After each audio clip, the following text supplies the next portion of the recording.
Today's edition of NFL Daily by Chat Sports is sponsored by RexMD. If you sometimes lack some confidence in the bedroom or had those nights where you got a little nervous, drank too much, whatever, RexMD is here to help fix that problem with the old stick shift. Get 90% off and only pay $2 per dosage when you go to rexmd.com/chat. More on them on today's show, which includes the latest on a potential Devin White trade following his trade request, where things stand between the Packers and the Jets in the Aaron Rodgers trade, if Bryce Young will go number one overall, some new developments there, the Colts not showing interest anymore in Lamar Jackson, and some DeAndre Hopkins to the Jets trade rumors, which ties in, of course, to Aaron Rodgers. We begin, though, with Devin White, the former top NFL draft pick, first-round pick, I should say, has requested a trade from the Tampa Bay Buccaneers. Devin White is due $11.7 million in what is the final year of his contract. And after seeing Roquan Smith, Darius Leonard, Devin White wants a big, fat contract for an off-ball linebacker. Contract talks have not gone that well so far. And the Bucs claim that they don't want to trade him. And I also think that there's not a ton of interest in general in a Devin White trade. The raw numbers look appealing, 124 tackles, 5.5 sacks, and there's no doubt that Devin White is a fantastic blitzer. You know, he's not an edge rusher, but he brings you blitzing ability. The problem is that Devin White, despite the impressive splash plays, is still not a steady nor consistent off-ball linebacker. He's a fantastic athlete, but there are real coverage issues. There's way too many missed tackles. There's a lot of mistakes on Devin White's film, and I don't think that the name brand of former top 5 pick who had a great playoff run matches the actual level of play you're getting, especially when you know he's probably asking for, if not Roquan Smith money, doesn't he want $15 million a year? If not, $19 million, $18 million like Tremaine Edmonds got? And that's the crux of the issue here. White's money, both short-term and long-term contract, versus the type of value he's put on the field so far is a major issue. I've said this before on our shows here at Chat Sports. I think Devin White is one of the more overrated players in the NFL. Lavonte David has always been the better Tampa Bay Buccaneers linebacker. And at that contract cost, I think Tampa would be lucky to get a third-round pick back in exchange. So will the Bucs trade Devin White? It's the pinned comment on today's show, which you should know the deal by now here. If an ad break comes on YouTube, take advantage of it and go vote. It's T for trade him or K for they'll keep him. The ad break comes, go vote the pinned comment right now.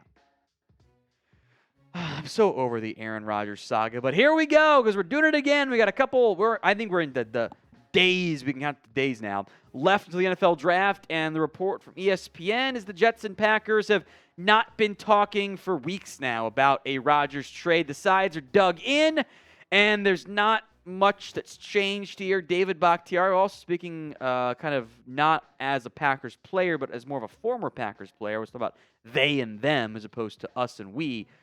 He says Rodgers will be a Jet, but this is going to drag out. I am annoyed by it because just make the move. We've done this for years now. Will he, won't he?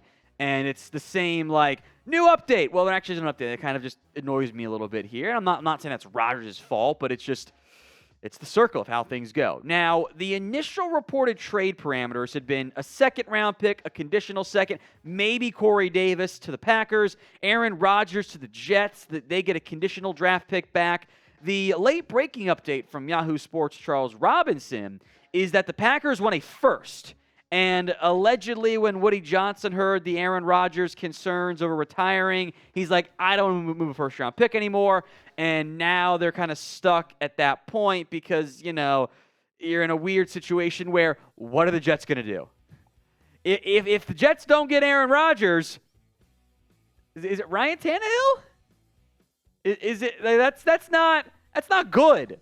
We're just gonna ride with Joe Flacco and gonna give Zach White a chance. Or Zach Wilson a chance again. It's a dicey spot for the Jets to be in right now because they've so publicly said we're gonna get Aaron Rodgers. Basically, it's dicey. So will he be moved before the NFL draft? Y for yes, N for no.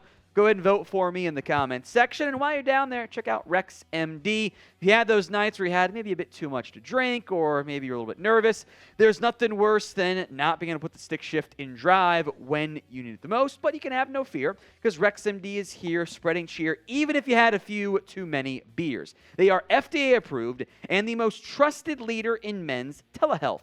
They have sponsored today's NFL to help you always be prepared. RexMD has made it simple, easy, and cost-effective to help all the men out there last longer and feel more confident.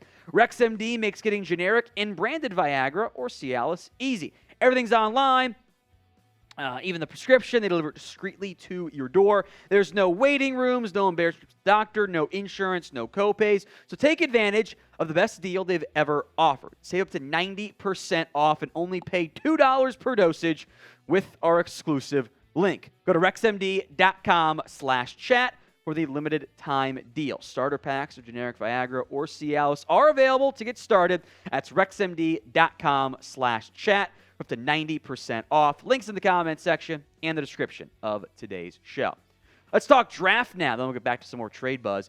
Bryce Young is now back as the betting favorite to be the number 1 overall pick. Carolina has tried hard to hide their intentions.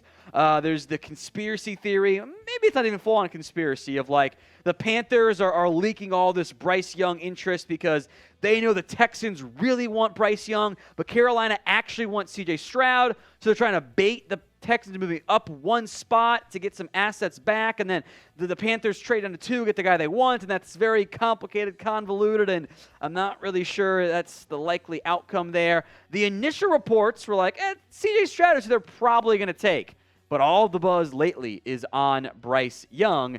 We got a 2 weeks or so before the NFL draft, and it's still uncertain, which, by the way, is exactly how the NFL likes it. They want drama with who will be the first picks because that boosts their ratings and all the buzz, and we're talking about it around the NFL draft. So Carolina's instructed to not really let it leak if they can avoid it. Here are the updated odds. Bryce Young's jumped to minus 250. Significant jump there. Stroud plus 180.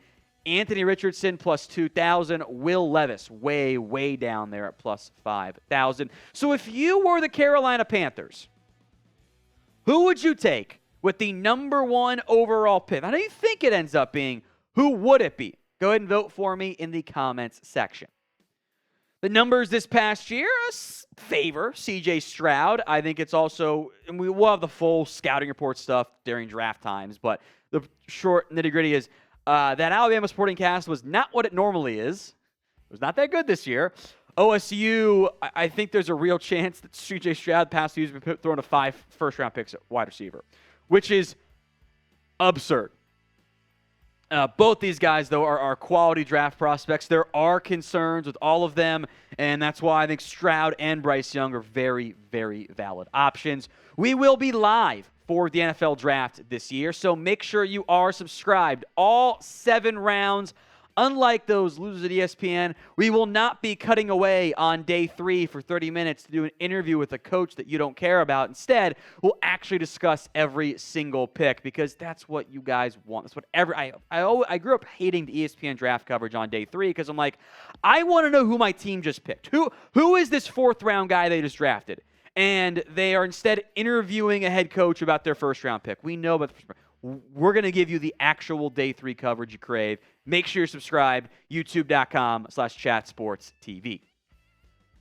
Finally, some later developing DeAndre Hopkins New York Jets trade rumors. Now, Albert Breer in a mailbag was asked, could the Jets trade for Hopkins? And he's like, sure, if they get Aaron Rodgers, I could see them trying to be aggressive, which was not a report of like the Jets are going to make a move. It's like they could, hypothetically like that makes sense. That idea makes sense. It's no different than when you guys ask us mailbag questions. We're like, yeah, I could see that happening. It's not a report. But then Sauce Gardner quote tweeted it and was like, I had a good conversation with DeAndre Hopkins in Dallas this past week because everyone trains in Dallas. It doesn't mean nothing to do with the Cowboys. That's just those two talking there. So now this is like actually a kind of a rumor because Sauce Gardner is recruiting him a little bit there. Although players recruit everybody. That's just how it tends to go. Arizona has allowed Hopkins trade permission for a long time now, but no one's shown interest at the cost. Cardinals allegedly wanted a second-round pick. There's been no team matching that. I think the age of DeAndre Hopkins, the missed time the past 2 years, the $20+ million he's doing, I'm still unconvinced that he's actually going to take significantly less. All of that kind of adds up to, okay, no one's shown interest there. Jets are intriguing because they love wide receivers.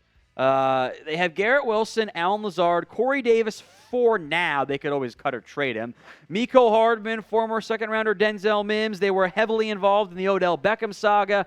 Now they're linked to DeAndre Hopkins. I mean, I guess you're going to give Aaron Rodgers a bunch of playmakers. I suppose that makes sense there. In the end, I do think Hopkins gets moved.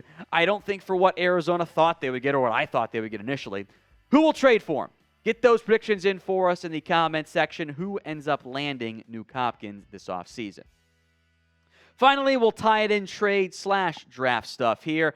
The Colts had publicly kept the door open for a Lamar Jackson move, but ESPN reports now, the local ESPN beat reporter, that their team is focused on quarterback draft options.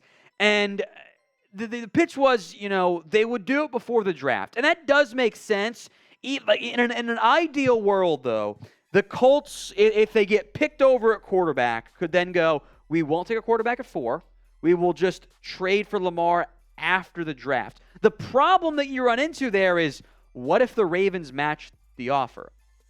What if the Ravens go, we're just going to match the offer for Lamar Jackson, and now Indy, with a new head coach and a GM kind of on the hot seat, is stuck holding the bag of, our quarterback's Gardner Minshew. What are we going to do here? So that's the danger and why I think for Indy in particular, maybe the Commanders could pitch it as a better option with their situation.